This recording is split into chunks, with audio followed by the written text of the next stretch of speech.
A 15-year-old girl walks into the United States Congress and helps start a war. Welcome to Geopolitics, the long game, power, money, and the world they don't want you to know. Today we look at media control and selected truth. The girl testified that she witnessed Iraqi soldiers removing premature babies from hospital incubators and leaving them to die on the cold floor. 6 senators cited her testimony. President Bush cited her testimony. The Senate vote to authorize the Gulf War passed by 5 votes. The girl's name was Nayira. She was a daughter of the Kuwaiti ambassador to the United States, a member of the Al Sabah ruling dynasty. Her testimony was organized by a Washington PR firm hired for $10 million. This is not a conspiracy theory. It is documented congressional history, and it happened again 33 years later, in a different conflict, with a different story, using the same mechanism. I'm Richard. This is Geopolitics, the long game.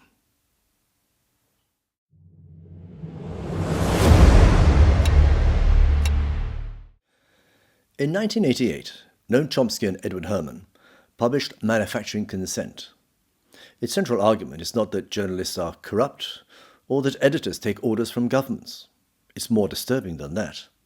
It argues that the media system filters out inconvenient truth structurally, without anyone needing to give an order. They identified 5 filters. Each one reduces the visibility of the hidden moves until they are invisible to the ordinary observer. Filter 1. Ownership.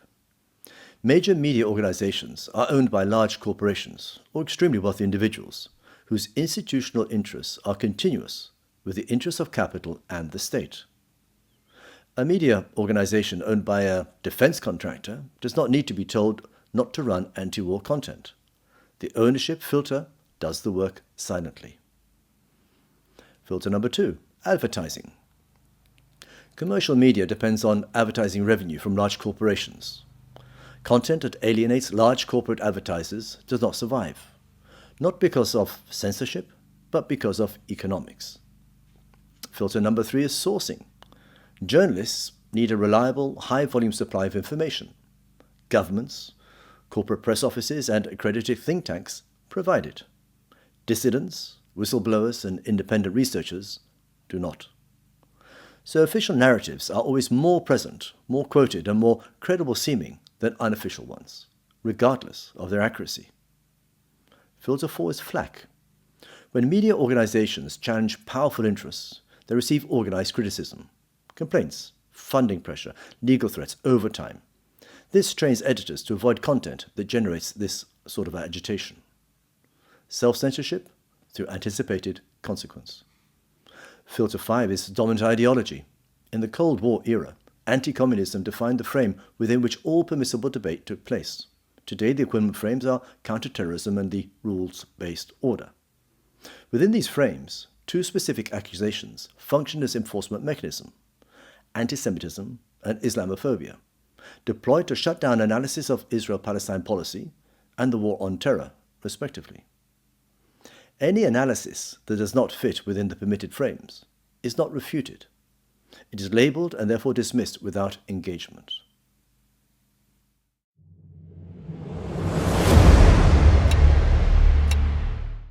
Before we go any further, think of the last piece of news or editorial or analysis you saw and ask yourself, who funded this? Not who wrote it, not which outlet published it, who funded the institution that produced it? In the United States, the Council on Foreign Relations is funded by major financial institutions, defense contractors, and the foundations of the families that built American industrial and financial power.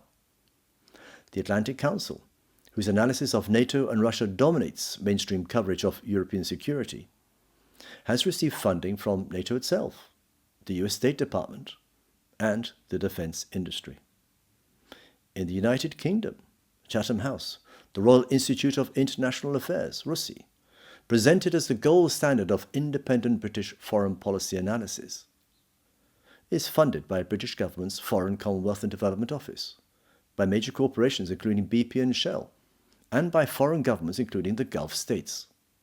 Its analysis of energy policy, Middle Eastern affairs, and Russian strategy is produced within a funding architecture that connects directly to the governments and corporations whose interests that analysis serves.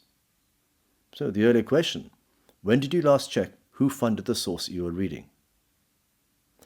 Chris Hedges describes these globalist institutions as a layer that converts financial interests into policy consensus. The think tanks decide which questions are serious and which are not. And they are funded by the people who need certain questions not to be asked. The methodology for exposing this is straightforward. Follow the money from the funder to the research output to the media placement. The correlations are not subtle.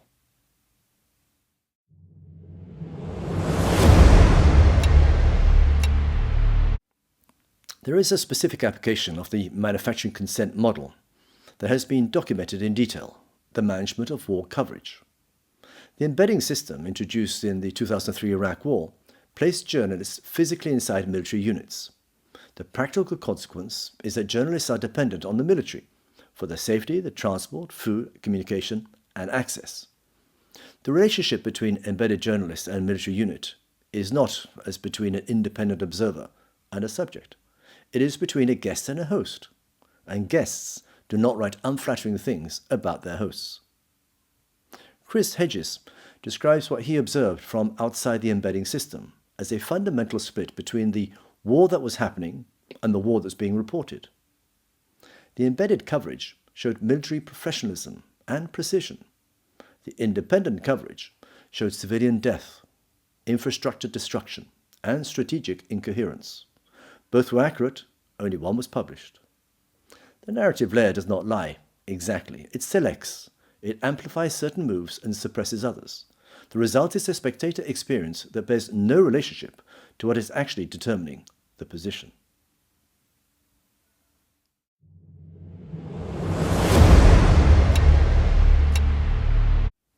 Chomsky and Herman wrote their book before the internet, before social media, before algorithmic content curation.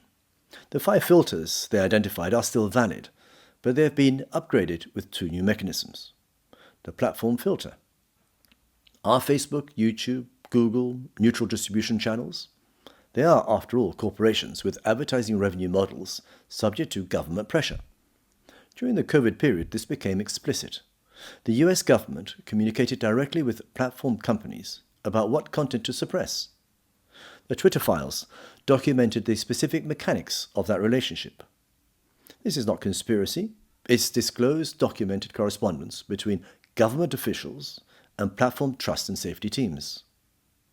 The second is the virality filter. On social media platforms, content does not spread based on truth value. It spreads based on emotional activation. The algorithmic systems of every major platform reward content that generates outrage or fear, tribal solidarity, because these emotions drive the engagement that drives advertising revenue.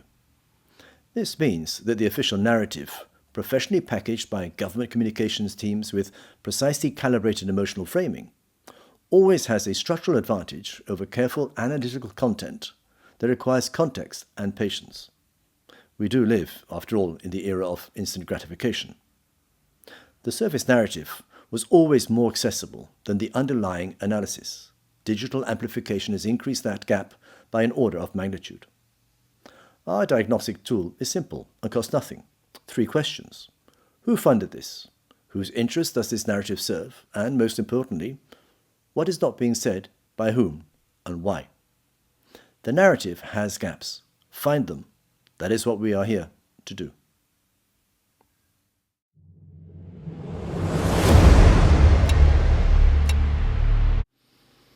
In today's notation, we go to Libya 2011. The Western narrative is that Colonel Gaddafi is about to massacre the civilians of Benghazi. NATO must act. The United Nations passes Resolution 1973 and the bombing begins. What the narrative did not mention is that, first of all, Gaddafi had voluntarily surrendered his weapons of mass destruction, including nuclear program components, in 2003, in exchange for normalization with the West. He had complied with every demand. He was still removed anyway. The signal was well received in Pyongyang and Tehran.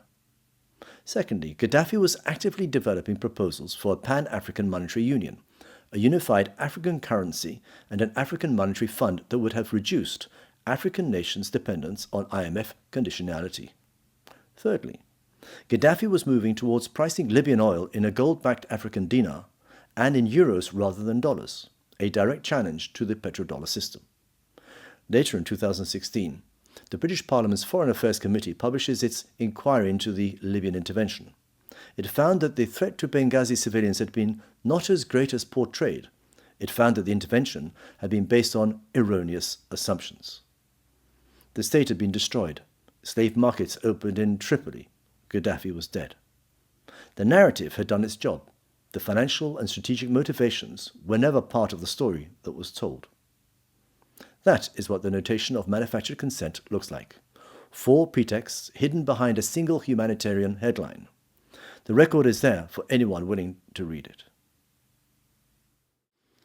In the next episode, number 7, The Night the Dollar Changed Forever, we go beneath the narrative layer, all the way down to the financial architecture that is the deepest and least visible layer of imperial control. Alex Craner and Michael Hudson are the guides. Now, if this episode made you think, please subscribe, comment, and or share, as the more people who question narrated legacy media facts, the harder it is for suspect media to deceive. I'm Richard. This is Geopolitics, the long game, power, money, and the world they don't want you to see. The hidden is only hidden until you know where to look.